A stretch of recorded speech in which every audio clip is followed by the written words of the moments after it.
And I am so sorry, listeners. We We're totally live. my Okay. fault. My technology. I user error. I pressed the wrong button and ended our show.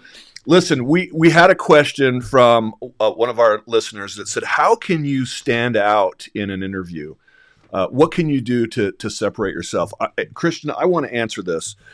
I think one of the things that you can do is do your homework on the company. Don't just show up for an interview. Be prepared. Know who they are. Know who the person is that you're talking to. If you don't call in advance, do some homework on that individual. Know who you're going to be talking to, and know some things about them. They've got information on you. They've got your resume. I guarantee you they've gone to your LinkedIn or possibly done other social media searches on you. Do the same for them so that you come in prepared, having a little bit of respect by building a common ground, saying, "Hey, I noticed that you do this for the company, and just have something that you can find in common." For me, that's one of the main things that you can do to stand out. It shows that you care, you've done your homework, and that you're somebody that is thoughtful. Other suggestions that you might have? Shoot, I mean, coming back to the question, Stacy asked, "What can you do to help candidates spark attention right out of the gate?" Yeah. So, there are things that you can do, and you probably are better positioned to answer this than I am, because you help so many people with LinkedIn and profiles. But having that profile not only updated, but there are, if you know who your audience is going to be, maybe there are certain keywords or phrases or ways you can present yourself to help you stand right out. But I want to come back to something that you mentioned earlier, Spencer, which is engaging with people on LinkedIn in a reciprocal dialogue. Right. So if you want to stand out with someone, I really think that's a great way to do it. Go ahead, figure out who they are and see their posts and start interacting, start engaging with them. Now, Correct. This can be difficult at times because a very small percentage of LinkedIn users are actually actively posting content. That's right. So it may be that I want to go work for company X, but the people that I really need to connect with they're just not active on LinkedIn. And so it becomes a little bit more difficult to engage with them because they're not actively posting and responding to comments and so on and so forth. But if they are, then engaging them through comments, I think, is a great way to go. I'm doing that right now to somebody on LinkedIn, Stacy, who asked a question. I'm just responding to her comment here live on the show, trying to provide value since we ended that show. And so again, what can you suggest to help candidates spark the attention right out of the gate? Those are a few things that you can do. What else can we do? Well, there's a few things. Let's wrap up with this. We've talked, Christian, about using AI to help beef up your resume, specifically with things like search words and helping you prepare it for the AI that's going to review it. Make sure, though, that you're putting it in your voice, using some of the key phrases that AI gives you.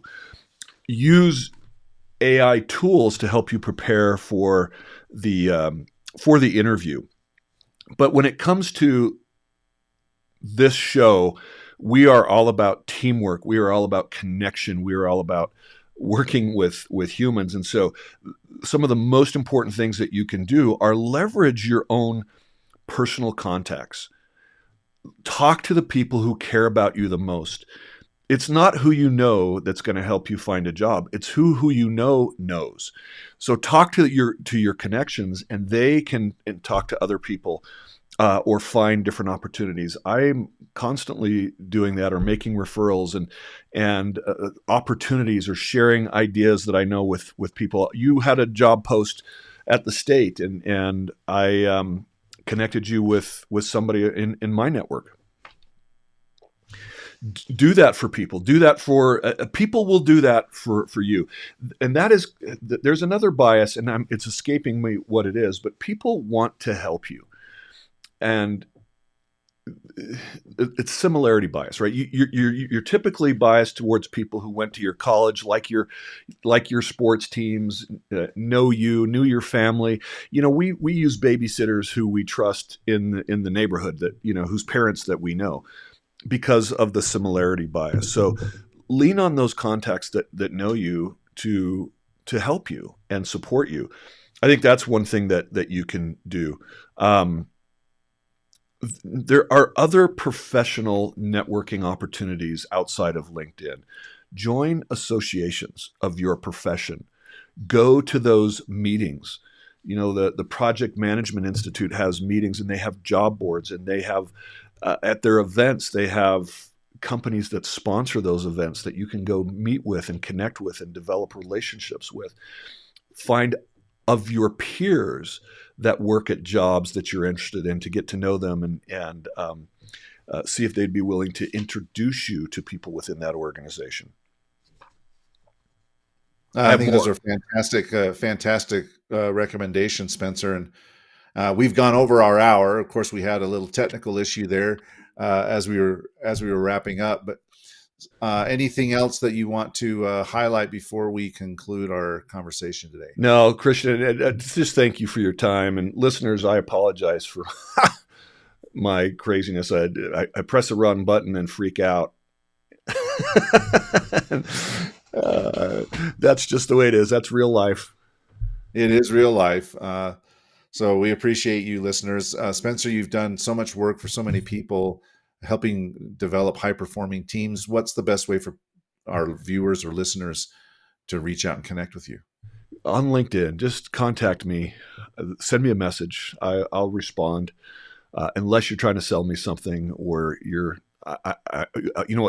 what really ticks me off is somebody has a profile and then they turned out to be somebody else. And there are fake profiles on LinkedIn all the time, and it just cheeses me off. So make sure you're a real person when you reach out to me. Yeah, the proliferation of AI generated LinkedIn profiles is just astounding. Yeah, and don't text me and say, "Hey, are we meeting for lunch, or are we still on for golf?" I get those about 4 times a day, text messages on, "Hey, are you busy?" And it's always a scam. But Christian, so many people get to hear you on this platform and have to be impressed with your depth of knowledge and your compassion and just your skills. How can people get to know you more?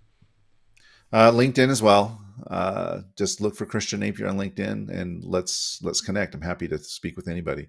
That's connect. Real. All right. Well, Spencer, it's been a wonderful hour. Thank you for spending the time today. Listeners and viewers, we appreciate your patience as well. Please like and subscribe to our podcast. We'll catch you again soon.